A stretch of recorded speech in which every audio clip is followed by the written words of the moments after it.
போட்டு எவனாச்சும் கதாநாயகனா வரமாட்டான். என்னமோ வந்துட்டுங்க. ஆனா முதல் படத்திலேயே அவ்வளவு தைரியமா நடிச்சாங்க ரேகா. என்னுடைய முதல் காதல் கதாநாயகி. அனைவருக்கும் வணக்கம். என்னுடைய அண்ணன்மார்களுக்கும் அக்காமார்களுக்கும் வணக்கம். நான் எப்பவுமே மனசுல இளமையா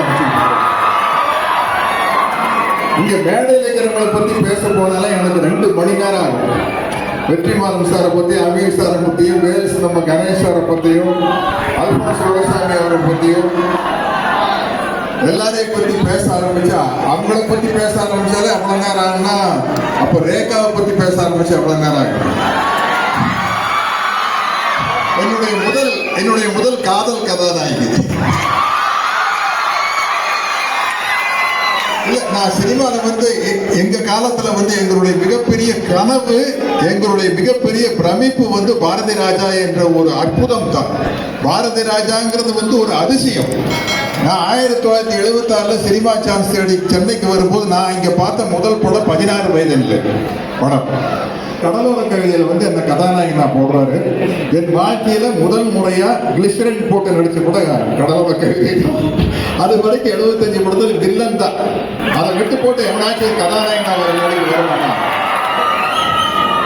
என்னமோ வந்துட்டுங்க. முதல் தடவையா கொண்டு வந்து கிளிசரின் கொடுக்குறாங்க. எனக்கு அதை எப்படி போடுறது.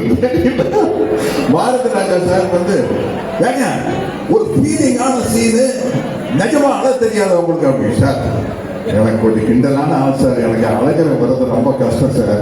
இது ஒரு ஒரு சயின்டிபிக் இன்வென்ஷன் இது கண்ணில் போட்டால் அழ போகிறோம் அவ்வளோதானே சார் சொல்லி அழுது நடிச்சு ரொம்ப பிடிச்சிச்சு. ஆனால் முதல் படத்துலேயே அவ்வளோ தைரியமாக நடித்தாங்க ரேகா. நான் நடித்த நான் என்ன சொல்ல போனால் ஒரு காதல் கதாநாயகன் நடித்த ஒரே படம் வந்து கடலோர கவிதைன்னு தான் சொல்லலாம். மற்றதெல்லாம் ஹீரோவாக நடிச்சுக்கிற வாழ்க்கை வெற்றிகள், அமைதிப்படை, மக்கள் என் பக்கம் அப்படின்னு. ஆனால் சொன்ன மாதிரி ஒவ்வொரு படங்களும் வந்து ஒரு பாடமாக இருக்கும்.